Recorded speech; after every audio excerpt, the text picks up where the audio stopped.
السلام عليكم ورحمة الله وبركاته. لما أخيارت هودا نقرأ سعطاء والسلامنتهين وحدكم سلامنتين سلامة إسلامك. السلام عليكم ورحمة الله وبركاته. وعاوه بينوات جمعاء بشا ديسمبر أي تهي توني ستيد لابدا كون يلا بات. وبرنامج كني فلانقيتها سياسة وحنا كسوق على قبل كبنادر مقالين مقدشو قار أهان مظاهرات كي السلميها ee lagala hortay ciidamada iyo rasaasta iyo muruqa iyo xoogga waxa barnaamijka martigu ah falanqeeyo siyaasadeed daayar ladana ku soo dhow barnaamijka waxaan doonayaa inaan wax ka weydiiyo arrintii ka dhacday Muqdisho qaabkee ayaad u aragtay mudaharaadkii salmiga ahaa ee Muqdisho ka dhacay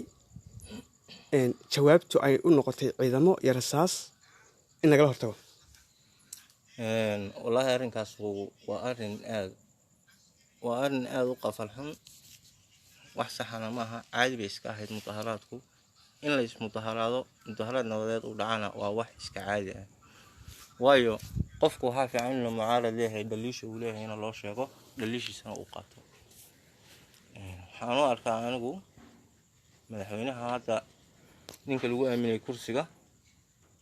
ee xukuumadda hadda talada haysa waqtigeedu si gaabsiga yahay hormuudka waa fikir mandalaysa iyo insurnimo hor leh iyo burbur iyo dhibaatooyin uu horseedayo ummadda Soomaaliyeed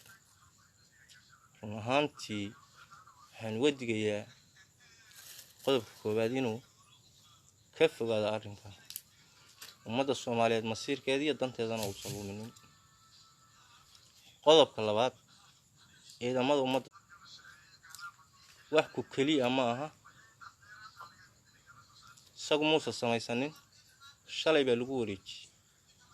ma ciidan buu tashalay markuu imanayo waa maya run ahaantii ma habboona ciidan ummadda Soomaaliyeed ka dhaxeeyay inuu kaliis kaga dhigo una adeegsado muwaadiniinta Soomaaliyeed muwaadiniintu sharcigana way u siman yihiin xuquuqdana way ka siman yihiin laakiin xurmadiga kursiga la isdheeriyay ma aha marka kursigu inaad kulayso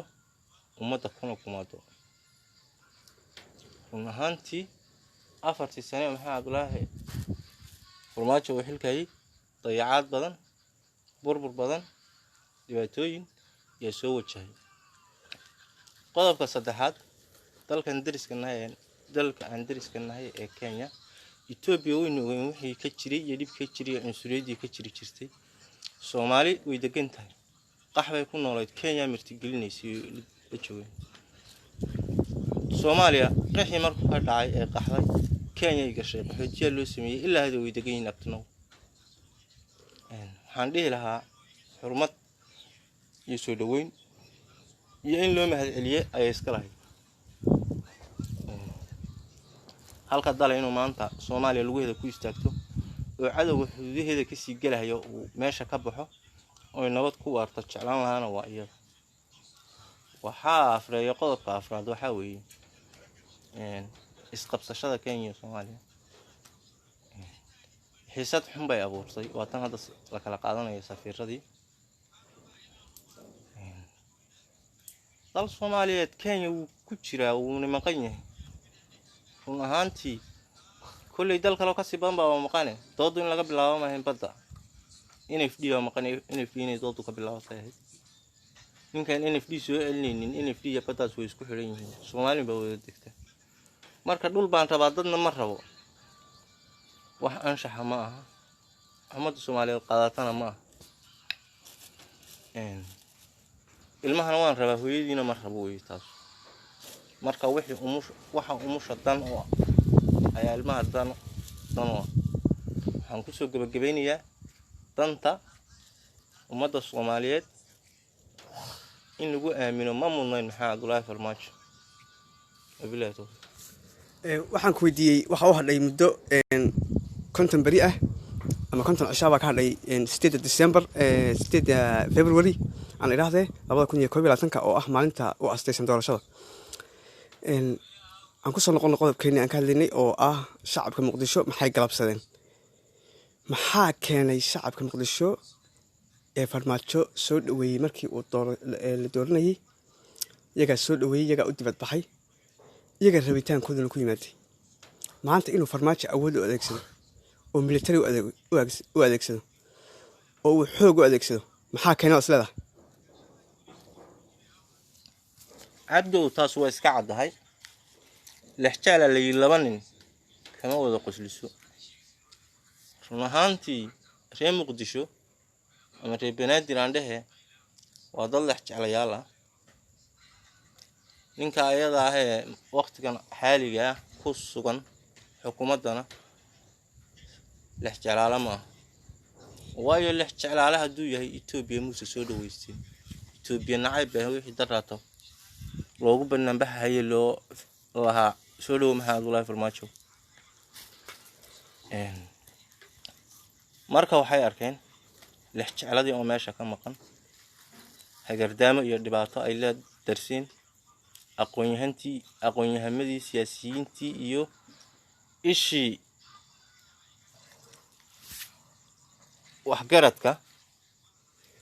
oo halbeegsi lagu sameeyay kufsi dil dhac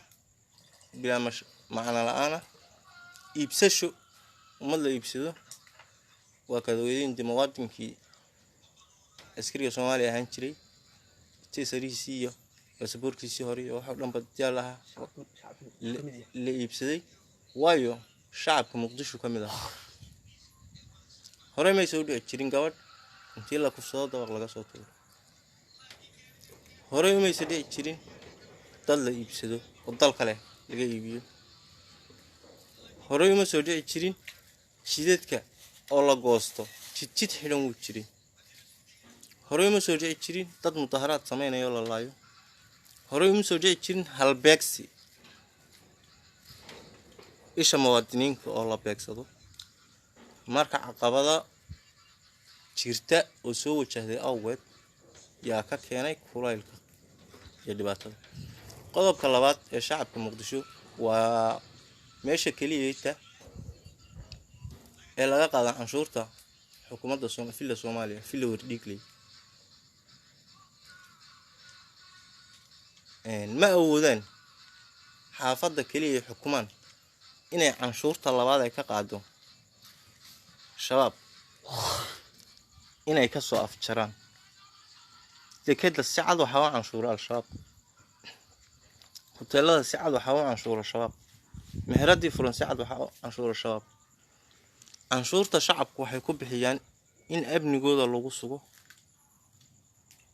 dalka burburka iyo dhibaatada daashatay dhaqaale ku filan ma uu haystee canshuur dhaaf xataa aan loo sameeynin askartu balinay maalin maraysi dan mushaar joogta loo hayn inay u noqoto darteed bay shacabka Soomaaliyeed u bixinayaan canshuurta intii hadii la waayana waxaan dhihi lahaa reer Banaadir waxay mudnaayeen xurmad midda kale maxaa Abdullaahi Farmaajo afar shan maamul goboleed iyo Banaadir baa lagu ogaa Banaadir ay xukuumaddu fadhido iyo shan maamul goboleed mid haysta ma jiro aniga adii shaqayn ayaa isman raga meesha u jooga run ahaantii shantii maamul goboleed iyo xukuumaddii loo dhiyay midna maanta gacan kuma u hayo xamar waa ka banaanbaxeeda la leenayo muwaadiniintii tiri war dhibkan uu na soo karay mal hanalaga daayay dhib oo kuwa la leenayo maamul goboleed xageeb jooga marka waa laba dal oo tantu isku qabanayso maanu arkaa niman aniga ii shaqaynayninoo dee micnihii caburin iyo dictatornimo aan aniga igu daba soconaynin ma arki karo niman aniga ii shaqaynaynin ma arki karo nin jeclaysi Soomaaliya waa hore bay tiiday markayna Farmaajo qoors cad ummadda Soomaaliyeed ku haya hagardaamo iyo waliba dhibaato baan masiirkeedina uu luminayaa godkii madooba ee hadda ya Allah uga soo kabanaysay buna dib ugu celiyay marka waxaan leeyahay xukuumaddu magafay noqotay ee magafaha Liibiya ummadda Soomaaliyeed isku xoreyso waa sax waa run shacabka Muqdisho waa shacabka kaliyaata ee canshuurta laga qaado isaga dib loogu weeraro intii ciidamada lagu maalgeliyo isaga gudihiisa dib loogu weeraro shacab aad u dowlad jecel weeyaan soddonkii sano ee had dowladda burbursanayd waxa banaadir laga helo lagama helo Soomaalida kale lagama helo waxa banaadir laga helo Soomaalida kale lagama helo marka soddonkii sano hadda dowladda burbursanayd awood badan ayaa la soo geeyay Muqdisho sameeyeen baa xal marin kara marka Ibrahim waxaan rabay inaan weydiiyo aan iraahday labane waxaan doonayay inaan weydiiyo ka waran macquul ma tahay in shacabka canshuurtaad ka qaaday aad dib ugu weerarto macquul ma tahay ma yara sax ma arrinka maxaad ka leedahay arrinkaas arrin sax ma waa arrin cawaj fikirkii Mandaleyska ay sheegayeen ka bilaabay soo dacaawa ee kamid ah waa tahay haddaan su'aal kale ku celiyo oo su'aashii ugu dambeysay barnaamijkeena ah ka waran cawaaqibta ama xagee ku dambeyn kartaa maxay dhali kartaa qaabka uu hadda farmaajo wuxuu wado inuu ka baxo heshiiskii 17 September lagu galay Muqdisho ee maamul goboleedyada dowladda federaalka ay ku galeen saamilada siyaasadda caburinta uu ku hayo weerarada uu geystay shacabka uu sida qayaxan jeedka uga xidhay ee uu leynayo maxay dhali karaan oo cawaaqib xumo ah bal nala wadaag labane cawaaqib xumo dhali karaan midaas waayo nin umadu qaadanayo dib iyo heerdaamo iyo gumaysi hor leh gumaysi adeer dawladii hore ee galbeedka laga yeelay gumaysan jiray wadanka haddana halay ninkanu waa nin xataa fal dambiyada hore ka geystay dalka Soomaaliyeed oo waxyaabo badan ka geystay xataa kufsi uu ka geystay marka kolkii hore waxa xaraam ahayd lix istaag mooyeen maxkamad in la soo taaga ahayd ma baahaynba inuu xataa xil ka qabto dalka Soomaaliyeed maxkamad in la soo taago ayay ahayd iyada maxkamad la'aan waqtiga markuu soo galay xil buu ka qabtay taasoo dhaxal siinaya godkii madoobaay shalayto ya Allah looga soo gurguurin hayeen qarkiisa saaran iyo ku dilandeji marka waxaan leeyahay baadilkan magafaha dadka hor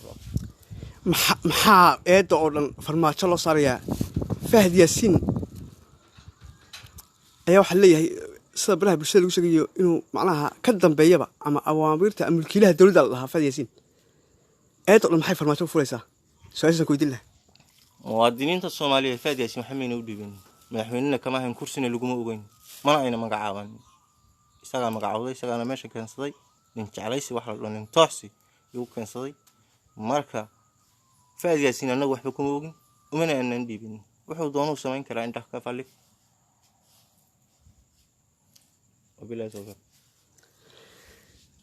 kaasina wuxuu ahaa ladane oo ah siyaasi da'yar oo falanqeeya siyaasadda aad baad idin salaamaya dhammaan akhyaartii dhegeysanaysay